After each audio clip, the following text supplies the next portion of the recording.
Di studio saya lihat di sini banyak dokter-dokter, kalau nggak salah ada 25 dokter yang ada di studio. Tepuk tangan dulu untuk mereka semua.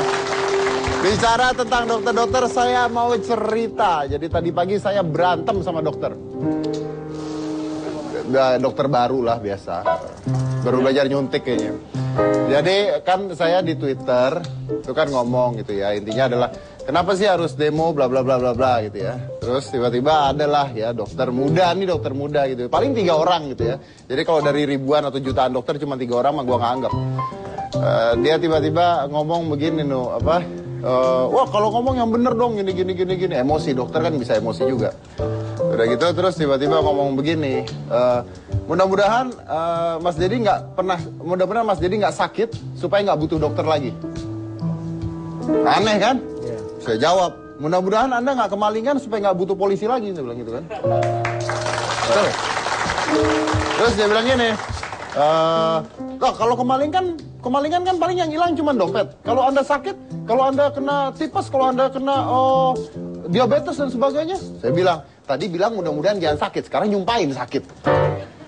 Aneh kan? Nah, berlanjut nih dok berlanjut. Saya lihat kan ini siapa gitu, dokternya siapa gitu, emosi. Padahal dokter-dokter lain enggak, cuma dia doang gitu, berapa orang doang gitu. Ending-endingnya gini, ya mudah-mudahan intinya mudah-mudahan Anda tidak butuh dokter lagi. Maaf, saya hanya ingin meluruskan buat Anda salah. Saya butuh dokter, saya nggak butuh kamu.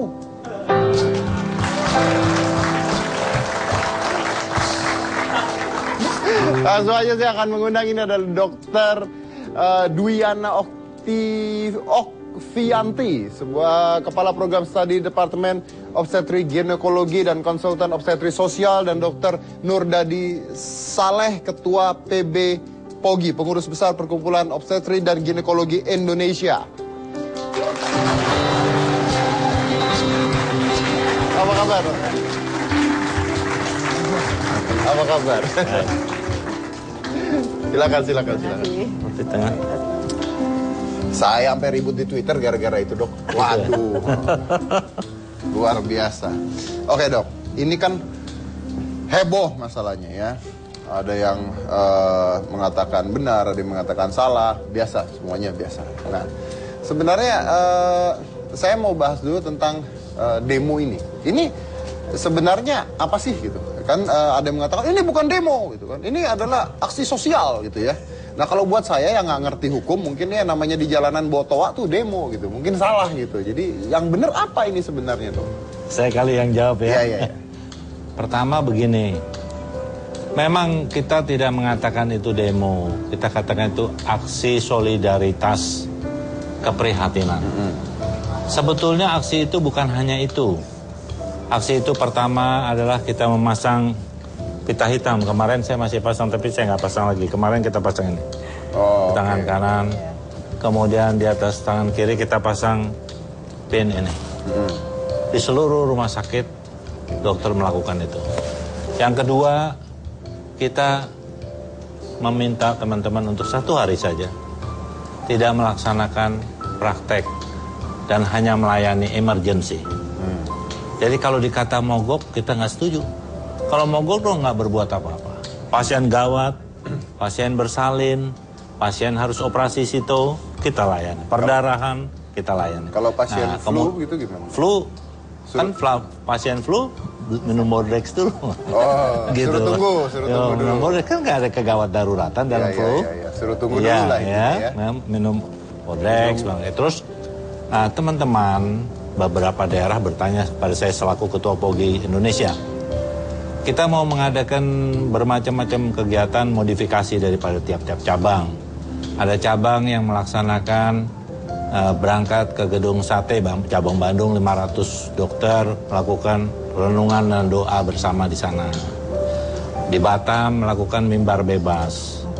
Ya, macam-macam. Nah, yang di Jakarta mereka mengatakan mereka ingin melakukan aksi solidaritas itu dengan turun ke jalan. Tapi ini bikin macet loh, dok.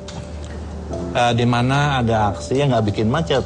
Kenapa kalau kayak lo dokter bikin aksi macet? Berarti menurut Anda ini demo atau bukan, dok? Menurut saya ini aksi keprihatinan. Aksi bentuknya. Keprihatinan. Ya.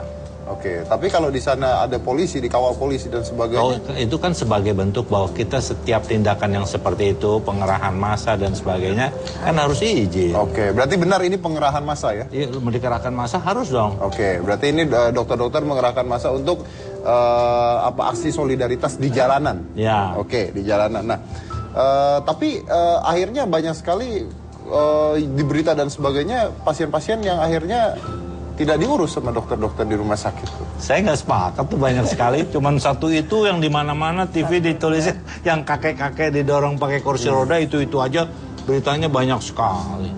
Padahal nggak banyak sekali. Ya, tapi ada. Ya ada, karena pasien itu tidak membaca berita, tidak mendengar berita, baru dikasih tahu. Masa orang sakit suruh baca berita, Dok? Gimana, Dok? Bukan bahwa hari kakek-kakek lagi, Dok. Loh, bukan, dia bukan sakit yang harusnya bisa. Nggak usah hari itu. Sakitnya nggak usah hari itu? Bukan, kontrolnya dia udah penyakit kronis. Kontrolnya nggak usah hari itu. Kalau sakitnya hari itu dia emergency pasti dilayani. Oh, itu sakit apa, Dok, kakek-kakek? Iya, memang sistem ya. sakit Sistem lumpuh. kesehatan di kita kan memang beda dengan di luar. Di luar mungkin kalau pernah keluar tidak ada orang bisa berobat tanpa perjanjian. Hanya di Indonesia yang begitu leks, semua orang boleh langsung datang, dan itu menimbulkan jumlah pasien yang tidak bisa diperkirakan oleh dokter, menimbulkan kelelahan. Tapi ya itulah Indonesia.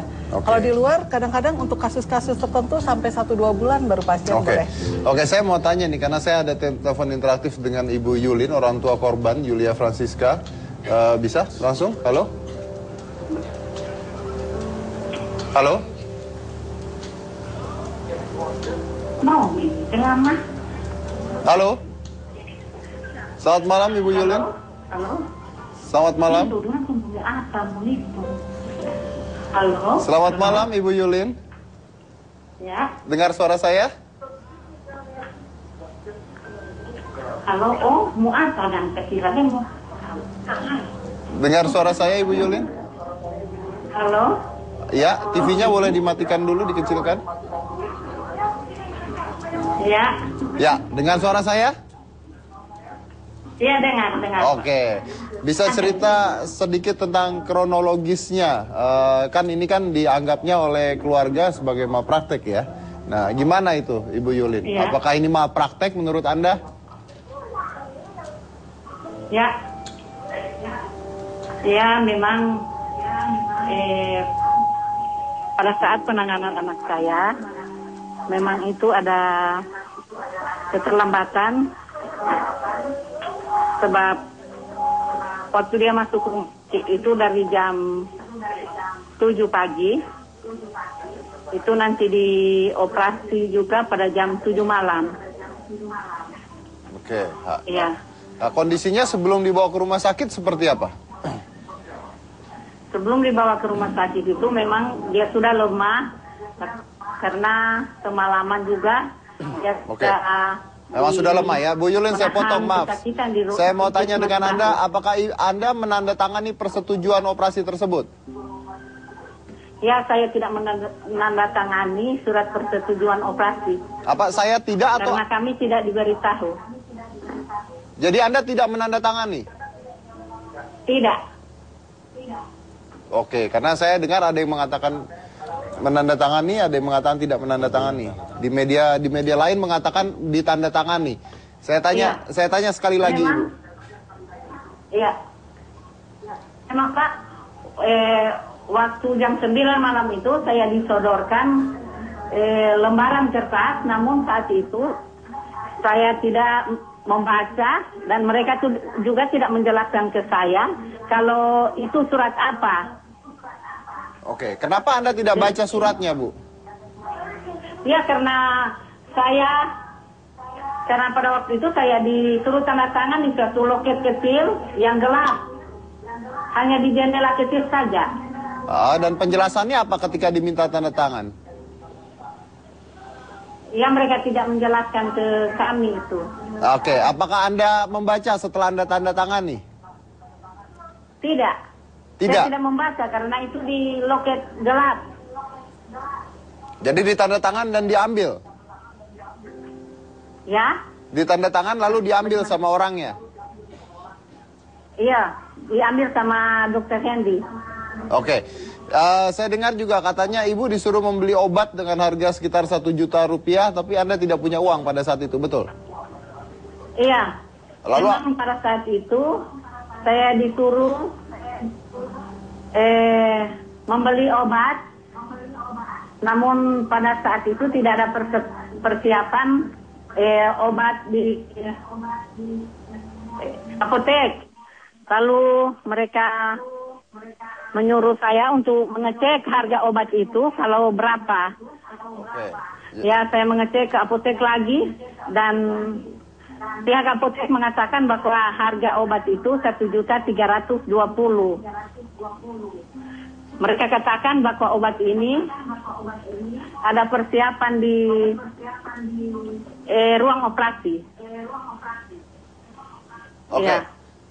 Lalu terjadi tawar-menawar ya, betul?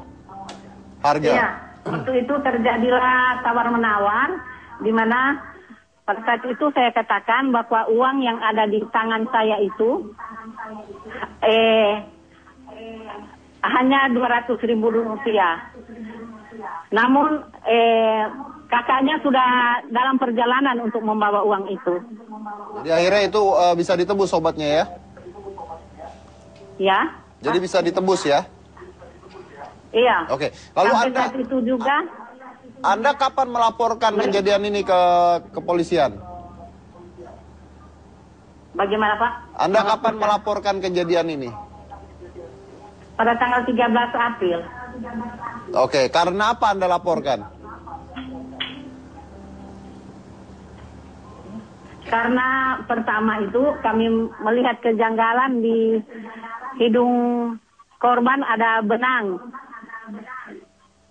Ya, lalu? Iya, di hidung korban ada benang. Jadi itulah yang kami merasa ada kejanggalan waktu itu. Oke, nanti saya akan tanya tentang hal itu ya. Kalau kondisi anaknya sendiri sekarang bagaimana, Bu? Ya, ada sehat. Oke, kita kan punya kasus ini yang sudah terjadi dan kita di sini bicara dengan dokter-dokter, penontonnya juga dokter banyak, dan saya yakin banyak sekali dokter yang menonton acara ini ya. Ada yang mau disampaikan kepada mereka? Ya, yang ingin saya tambahkan yaitu saat ini dokter-dokter sementara demo, kami kira demo itu tidak bisa menyelesaikan masalah. Hormatilah putusan dari Mahkamah Agung, karena itu adalah merupakan lembaga tertinggi negara. Putusan sudah berkekuatan hukum tetap dan sudah inkrah. Iya, jadi harapan kami ke depan hanyalah dengan kejadian ini supaya ke depannya nanti tidak ada siska-siska yang lain dan dokter-dokter ayu yang lain yang muncul. Oke, baik, terima kasih. Nanti kita akan mendengarkan bagaimana tanggapannya terhadap Ibu Yulin setelah yang satu ini. Jangan kemana-mana, tetap di Hitam Putih.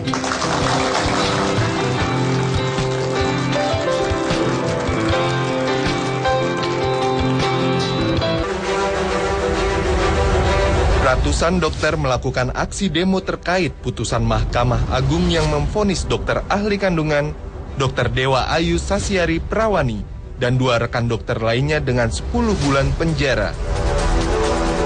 Mereka dianggap melakukan malpraktek dalam penanganan proses persalinan terhadap pasien bernama Julia Francisca Makate, hingga meninggal dunia pada 10 April 2010 silam di Manado.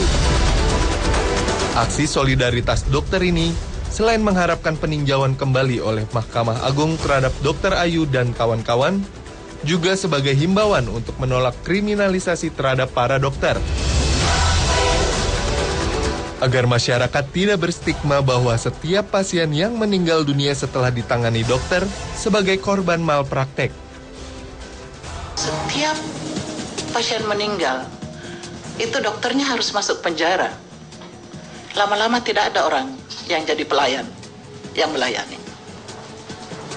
Oleh karena yang menentukan mati hidup, itu bukan dokter. Seorang dokter akan berusaha sekuat tenaga untuk menyelamatkan jiwa.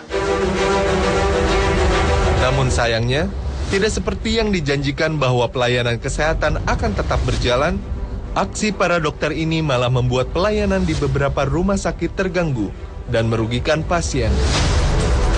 Saya tadi niatnya mau kontrol, mau periksa ke poli bedah. Terus karena ini berhubung nggak ada dokternya ya, jadi nungguin dulu. Siapa tahu ada dokternya. Mau tidak mau, isu kriminalisasi memaksa pemerintah harus melakukan pembenahan layanan kesehatan publik. Jangan sampai pengorbanan dokter yang tulus dinodai tangan-tangan oknum yang tidak bertanggung jawab. Bagaimana penjelasan beberapa pihak terkait kasus ini? Saksikan hanya di Hitam Putih.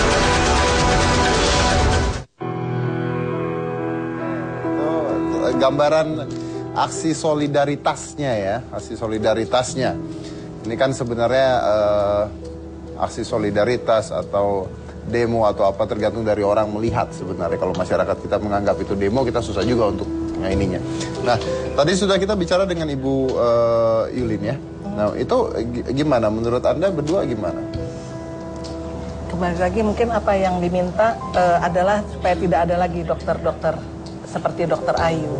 Saya hanya ingin menjelaskan bahwa Dokter Ayu menurut saya melakukan apa yang seharusnya sudah dia lakukan. Dia adalah seorang dokter residen pada masa itu dan dia mengerjakan operasi sesuai dengan kompetensinya. Oke. Apakah pasien itu terlantar, apakah pasien itu kemudian harus membayar, itu adalah sistem di luar Dokter Ayu. Nah, ini yang kita ingin masyarakat untuk mengerti bahwa dokter bekerja dalam sistem. Kita tidak bisa membebaskan biaya begitu saja karena yang punya sistem rumah sakit. Pengusahanya yang punya. Iya, tapi saya nggak bicara tentang sistem, saya bicara tentang maksudnya kan ibu itu tadi mengatakan bahwa dia tidak membaca surat yang ditandatangani. Nah, sekali lagi, tidak membaca surat itu kan menunjukkan bahwa sistem rumah sakitnya juga harus dibenahi. Bahwa untuk memberikan inform consent harus ada ruangan yang khusus. Kan tadi di pojok, gelap.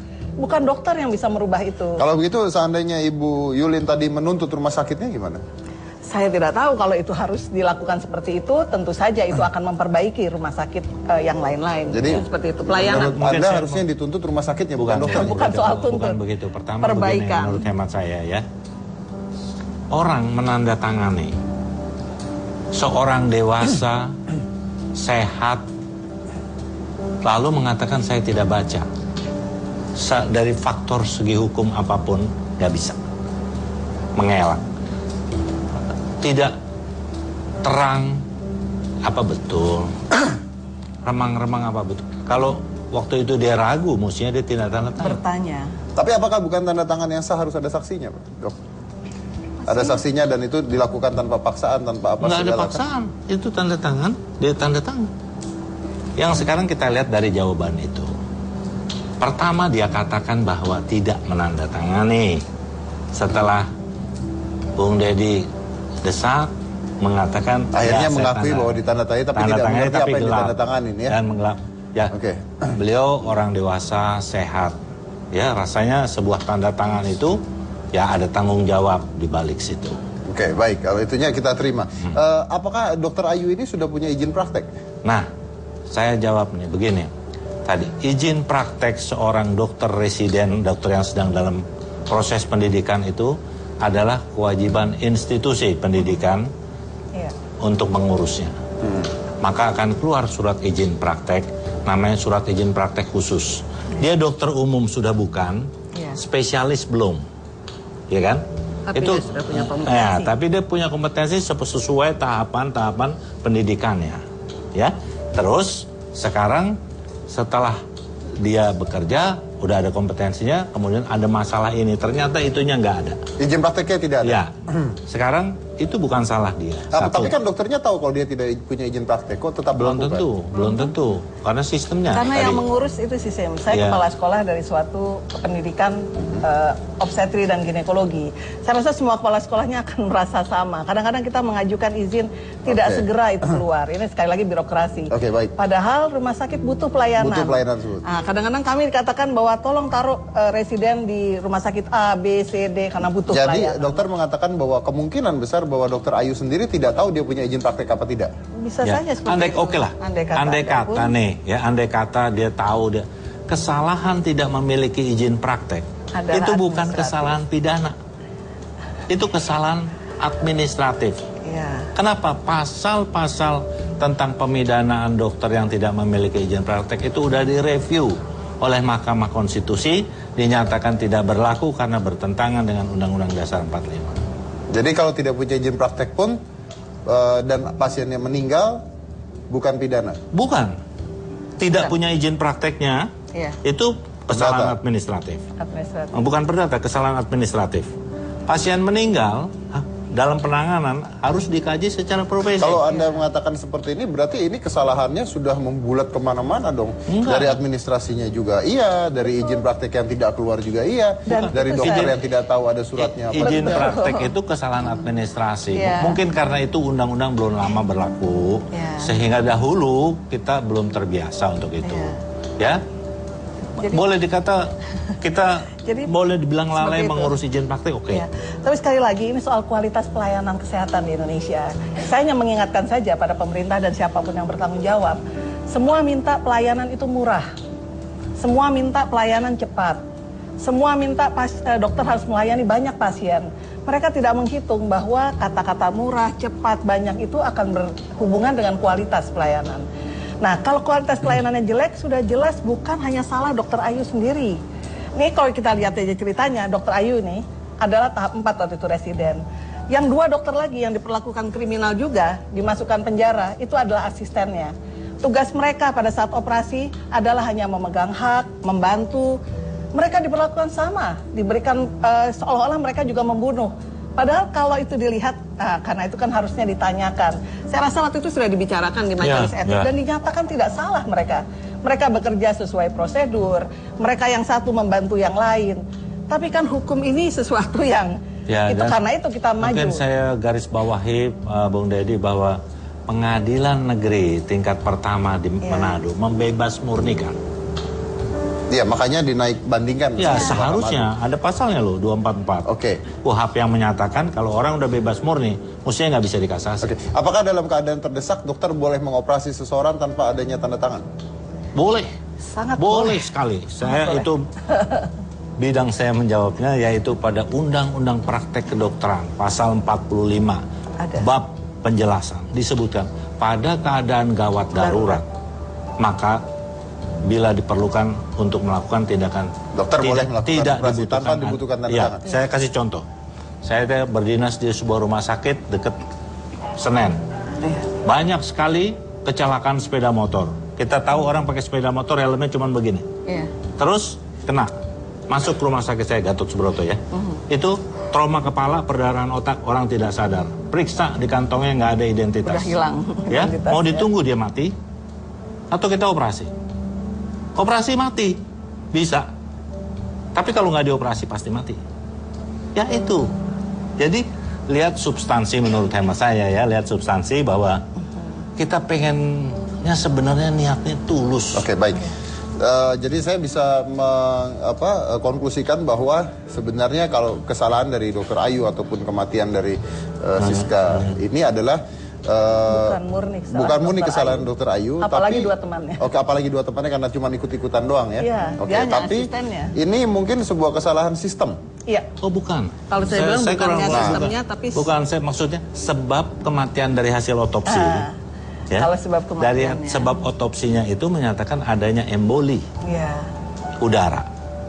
Dan itu sebab yang unpreventable, unpredictable dan fatal.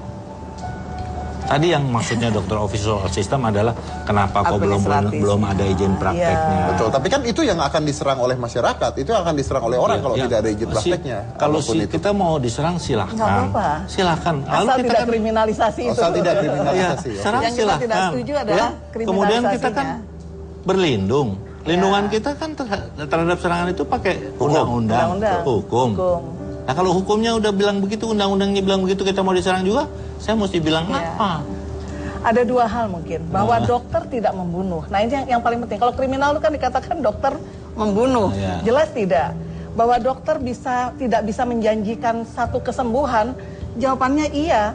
Dokter tidak bisa menjanjikan kesembuhan dan kehidupan, itu bukan bagian kita. Kalau lalai gimana? Kelalaian bisa terjadi, kita sudah tahu bahwa ada kelalaian bisa terjadi. Dan itu adalah satu bagian dari pekerjaan. Jadi intinya adalah apapun yang terjadi, entah dia lalai, entah dia punya surat izin dan sebagainya, tapi bukan kriminal. Iya. yang kita tunda kan kalau lalai kriminalisasi, begini ya. Pak Dedi, Bung Dedi ya, kalau kelalaian itu berat sampai mengakibatkan orang meninggal, boleh dipidana. Iya. Tapi siapa yang mengerti dokter itu lalai? Siapa yang memahami inti itu dokter adalah profesi. Makanya saya katakan cobalah mari kita terbuka, jangan berprasangka bahwa kalau majelis kedokteran pasti belain temennya lah, saksi ahli belain lah temennya. Kita nggak mau jual profesi kita, Bu, ya kan? Tapi kita bicara fakta-fakta seperti kasus Nyonya Francisca ya. Tadi Majelis Kehormatan Etik Kedokteran di Manado menyatakan tidak ada pelanggaran prosedur dan etik. Saya kebetulan saksi ahli. Apa yang dilakukan sesarnya itu saya katakan sama dengan 1.000 bahkan ratusan ribu spesialis kandungan di seluruh dunia melakukannya. Yang ketiga, bahwa hasil otopsi forensik yang tidak terbantahkan. Oke. Nah, yang keempat, dia bebas murni. Berarti kemeninggalan orang tersebut adalah karena nasib ya? Karena sebuah sebab yang Tuhan yang Maha Kuasa. Betul, nasib. Ya. Tapi kalau masalah ada izin praktek dan sebagainya atau kelalaian, sebuah sistem yang salah dalam kalau administrasi kelalaian harus dikaji secara profesi. Oke, dan, kalau dan tadi itu boleh dituntut dong? Boleh dituntut. Boleh, kan? itu saya bilang. Kalau nanti bilang banyak teman saya yang terbukti lalai. Betul. Dituntut, nggak apa-apa. Apa sanksinya? Contohnya dicabut izin prakteknya. Dicabut izin praktek. Tidak boleh melakukan praktek dalam kurun waktu tertentu. Harus reschooling, dididik kembali. Ada. Tapi tidak dengan diperlakukan sebagai penjahat. Bukan itu. Oke, jadi Anda itu menyalahkan hal tersebut. Iya, itu kenapa kami turun, kita mencoba bicara dengan para ahli hukum. Jangan perlakukan kami sebagai penjahat. Itu yang kita minta. Tolak kriminalisasi dokter. Oke, baik. Itu. Kita akan lanjut lagi pembicaraannya. Setelah ini saya akan mendengarkan komentar dari pakar hukum tentang kasus ini sendiri. Jadi jangan mana-mana, tetap di Hitam Putih.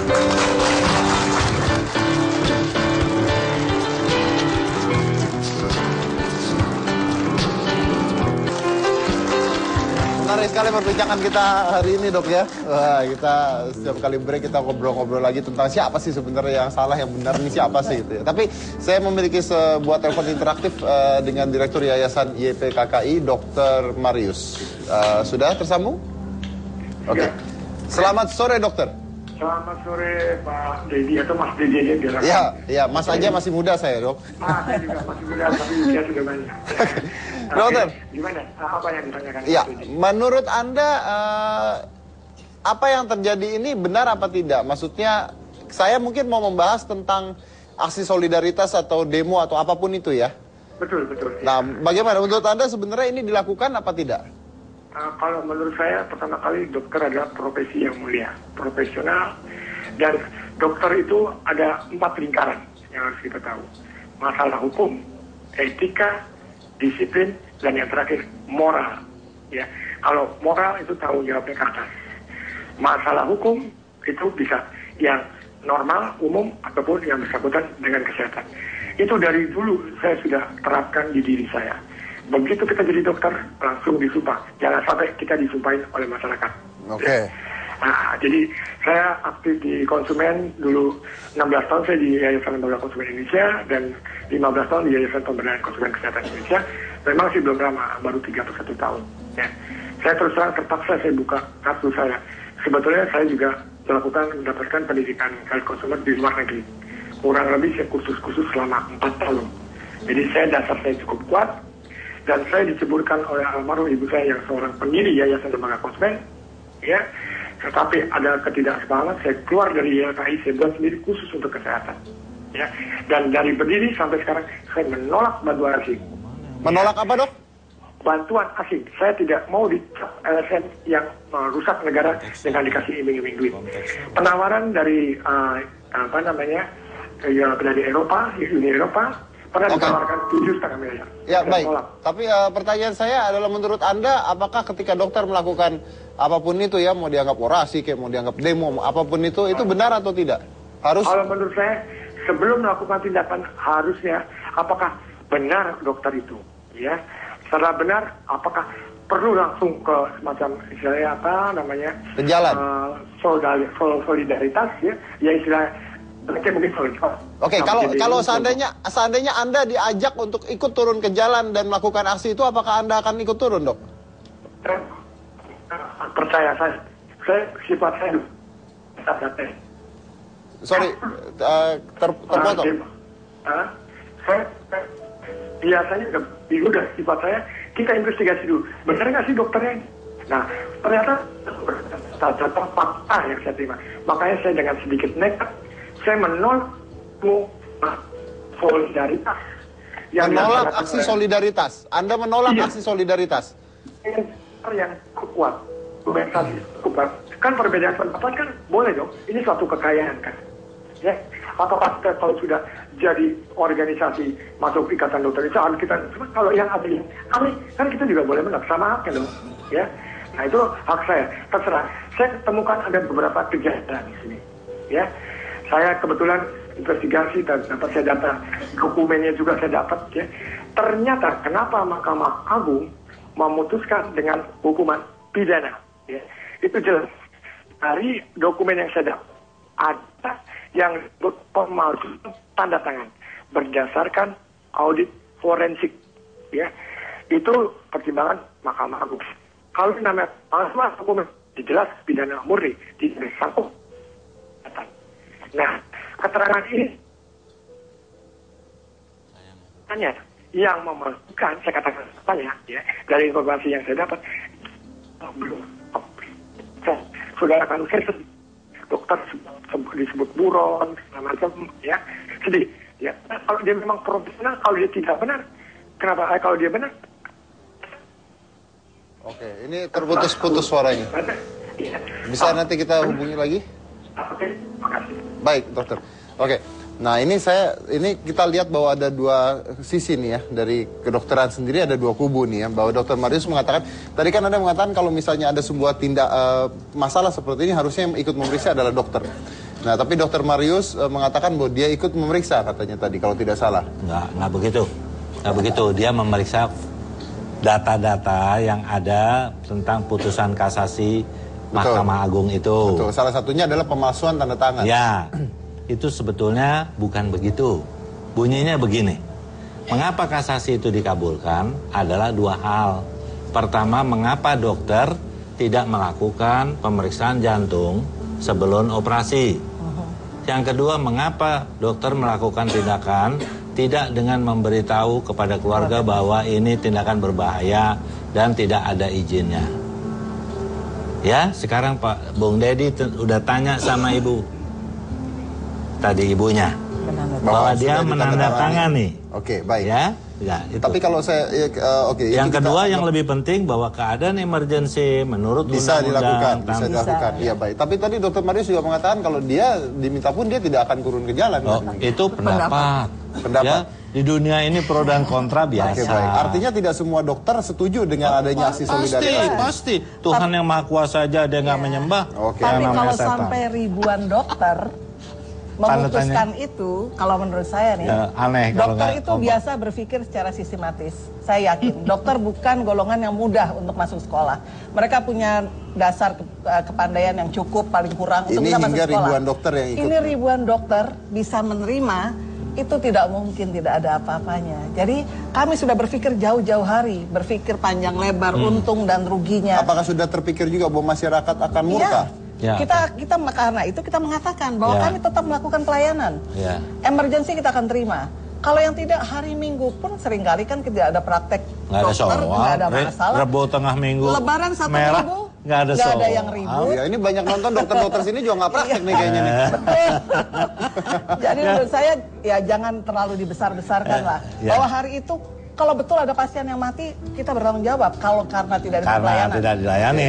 Kalau mati emang tadi udah nasib terus lagi dihubungin. Nih gara-gara dokter nggak praktek lah. Terus baik, sebentar Bung Dedi.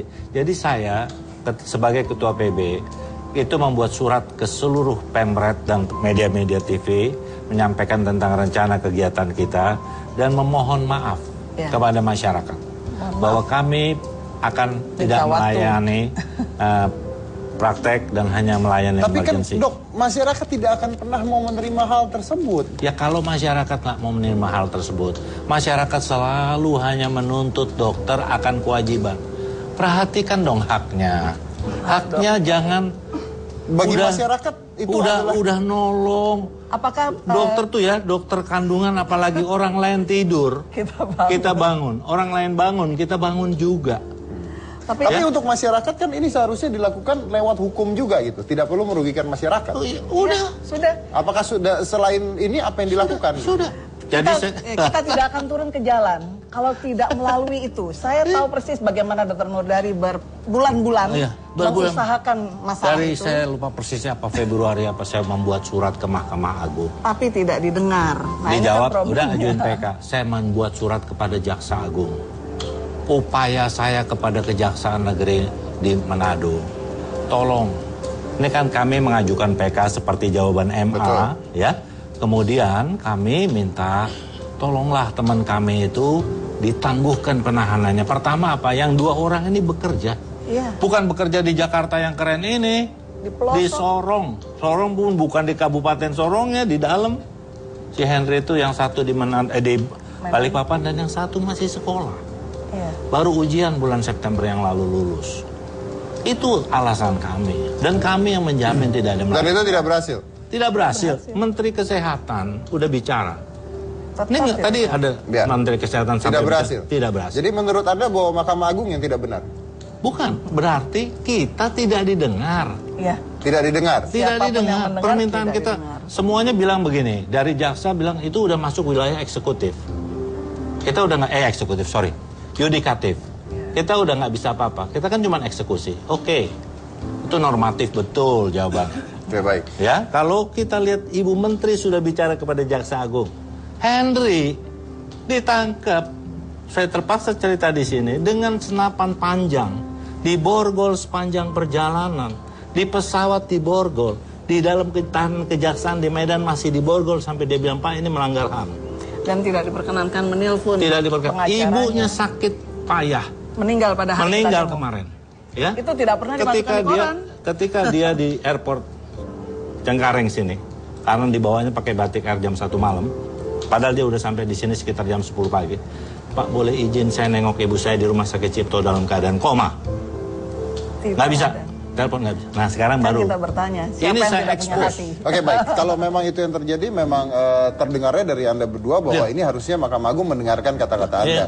Tapi yang jadi Siapapun masalah yang di harus sini mendengar. juga akhirnya dengan peristiwa ini yang Mahkamah Agung tidak mendengarkan atau kejadian ini, akhirnya masyarakat dirugikan loh secara tidak langsung. Ya pasti ada ketidaknyamanan, tapi tolong jangan dibesar-besarkan. Foto-foto itu saja yang di mana-mana. Oke, baik. Ya? Saya akan ngundang, ini adalah Ketua Pengurusan Yayasan Lembaga Konsumen Indonesia, Pak Sudaryatmo.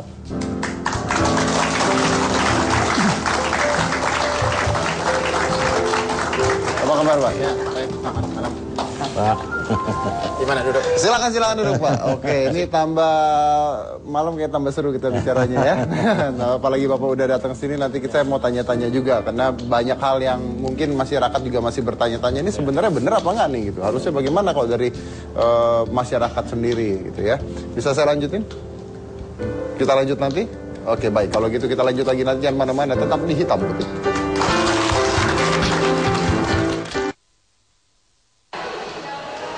Ruang tunggu perawatan di Rumah Sakit Cengkareng, Jakarta Barat biasanya ramai. Namun sejak pagi tadi terlihat sepi. Di Rumah Sakit Koja, Jakarta Utara, dari 19 poliklinik, hanya 5 poliklinik yang buka. Hanya poli jantung, penyakit dalam, syaraf, anak, dan bedah yang masih buka. Lama menunggu, seorang pasien yang menderita kanker dan hendak melakukan CT scan di RSUD Dr. Sutomo, Surabaya, akhirnya melakukan protes. 1 jam menunggu, pasien ini mengaku tidak kunjung mendapat pelayanan. Aksi solidaritas dokter di Rumah Sakit Dr. Sutomo menyebabkan jumlah pasien menumpuk karena minimnya dokter yang bertugas. Di Jambi, seorang pasien yang mengalami kelainan jantung terpaksa pulang ke rumah setelah gagal berobat di RSUD Raden Matahir. 12 jam perjalanan tidak bisa mempertemukan pasien dengan dokter spesialis yang menangani sakit jantung.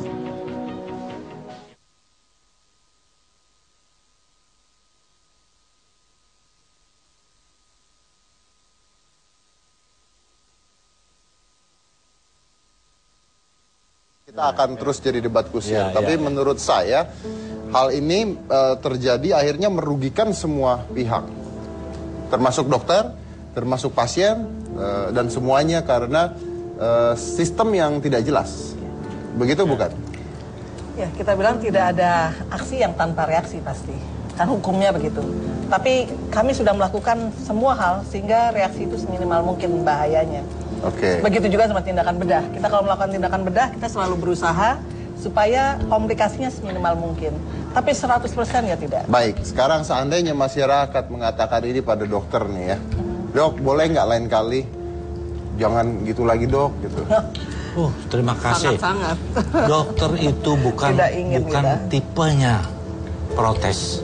Belum pernah ya? Ya, belum pernah. Dokter itu diperlakukan, digaji di bawah UMR. 1.200.000 tuh dokter muda tuh.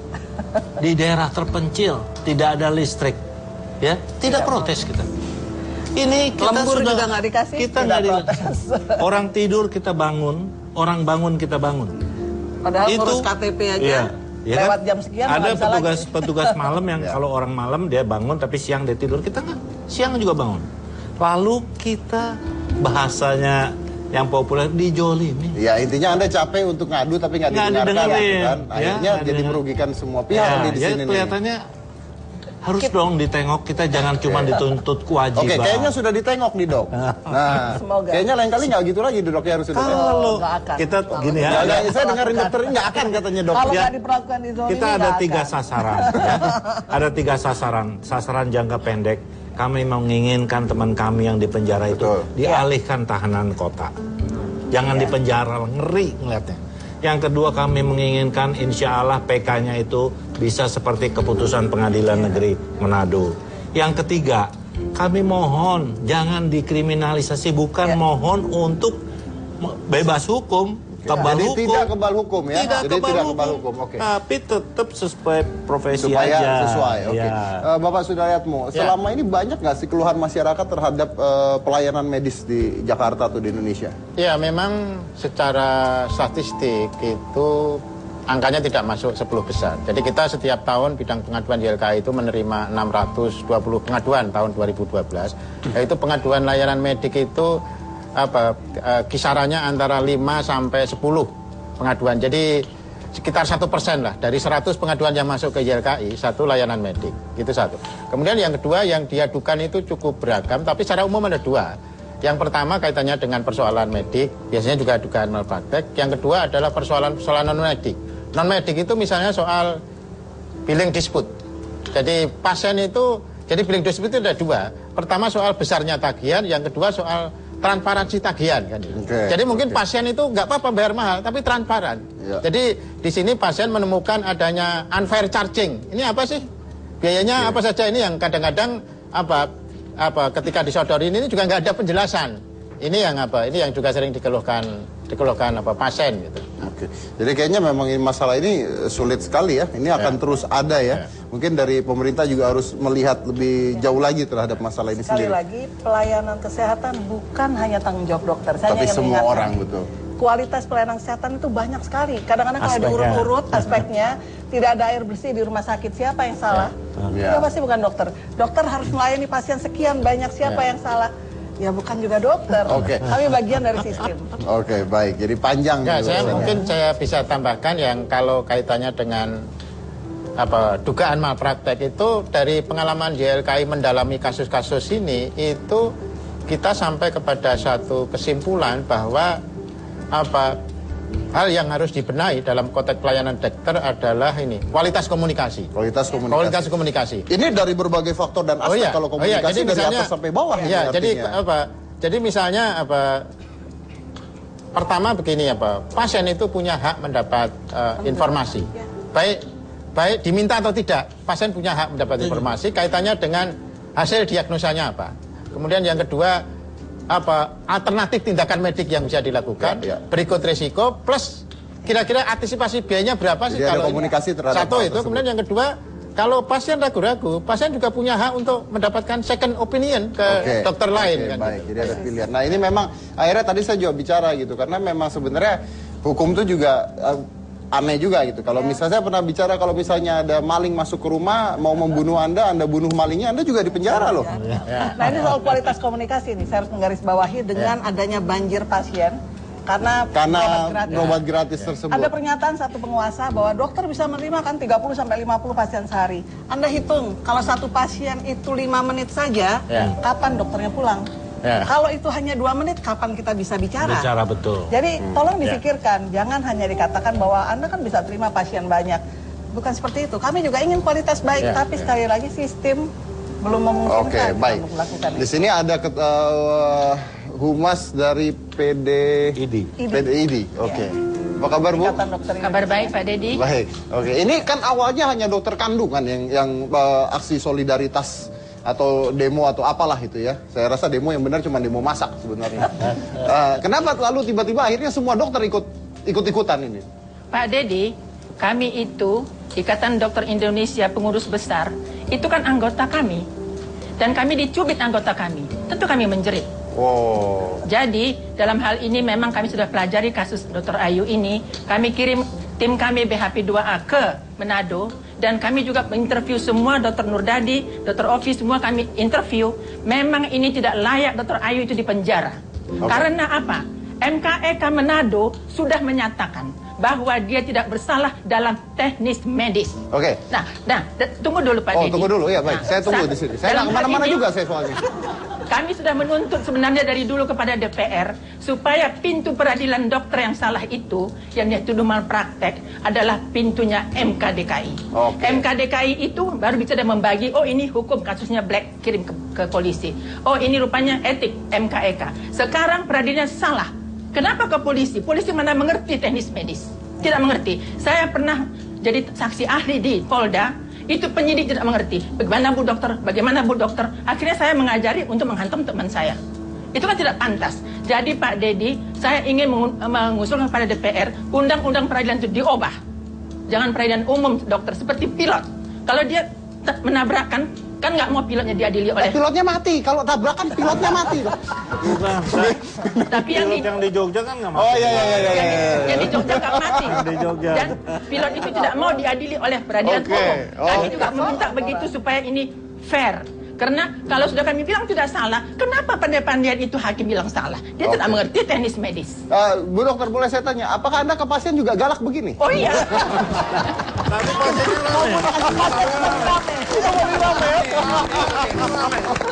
luar biasa. Jadi kalau pasien banyak tanya, dia galak. Kalau nggak percaya sama saya, boleh pindah tempat lain. Begitu ya. Dulu saya dimarahi Dr. Ovi kalau saya tegas. Kalau pasien nggak mau dirawat, bagaimana kalau nggak dirawat dokter? Dia sudah berat, ya mati. Saya bilang aja gitu. Dr. Ovi marahi saya. Sekarang Dr. Ovi, saya setuju sama Kak Hasna. Anda jadi ikut-ikutan dokter jadi galak juga ya? Ada sekarang kita harus bilang mana yang paling. Kan dulu pasien bilang, kok saya ditakut-takuti dokter? Ya sekarang kita terpaksa katakan, apa risiko operasi? Yang nomor 1 mati. Anda bisa kena anafilaktik shock, Anda bisa kena risiko yang lain, perdarahan dan sebagainya.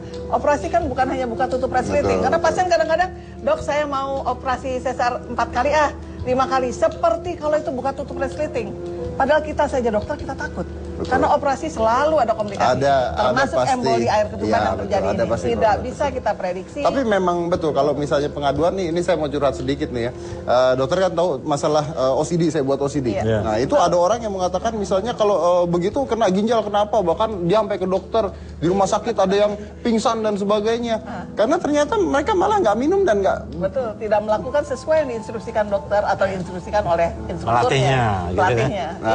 Iya kan? Jadi dan kita dokter juga gitu, mati di rumah misalnya. Kenapa salah makan obat? Nah ini kan susah. Kita sudah menjelaskan, kemudian dia tidak mau makan obatnya dengan teratur. Kan sekalian saya mau tanya doang, kalau saya ngelakuin OCD, katanya orang kena ginjal bisa nggak? Enggak kan? Kalau dehidrasi bisa. Kalau tidak minum kan dok? Pokoknya kalau dengerin dok. Saya juga bisa marah-marah kayak dokter itu tau. Saya diomelin dari tadi. Oke, kita lanjut lagi dan biar warna tetap di hitam putih. Sama-sama, terima kasih Ibu Dokter. Saya mau nanya tapi saya takut dimarahin atau enggak ya. Sekarang udah nggak marah-marah Bu ya. Ya.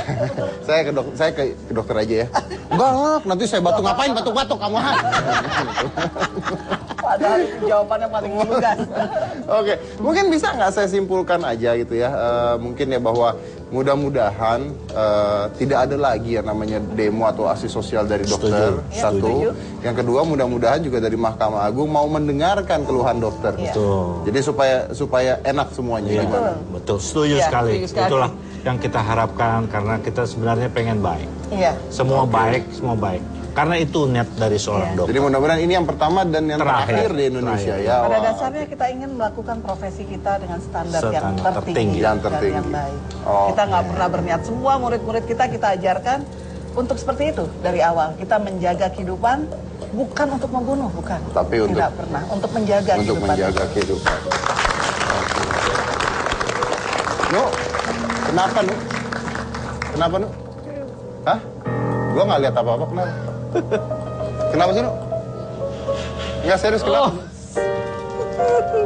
Nu, kenapa? Apa? Oh, Riana. Emang dia suka muncul-muncul sendiri. Biasanya kalau habis muncul-muncul gitu, terus kamunya ya bentar lagi lah umurnya. Apalagi kalau udah dipegang. Nggak, emang dia suka muncul-muncul sendiri. Tapi kalau misalnya mau tahu lebih ya, kita di hari Minggu itu ada The Next Mentalist. Jadi ini adalah cuplikan minggu lalu Best of the Best-nya. Coba kita putar dulu. Nggak apa-apa Nu, biarinin aja santai, aja tenang, tahan napas 8 menit. Biasanya hilang sendiri, Riana suka datang suka hilang sendiri kok ya. Jadi jangan lupa saksikan Next Mentalist setiap hari Minggu jam 8 malam. Terima kasih juga dokter sudah hadir di sini. Terima kasih buat para dokter hadir di sini. Terima kasih untuk semua yang hadir di sini. Dokter, terima kasih sekali ya.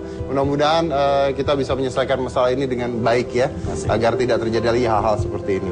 Mungkin saya tutup saja dengan kata-kata sederhana bahwa kadang ketika sebuah masalah menjadi besar, akhirnya kita lupa pada pokok inti masalahnya itu sendiri. Tapi ya, itulah manusia mungkin ya. Terima kasih. Baik. Saya dari Corbusier, inilah Hitam Putih.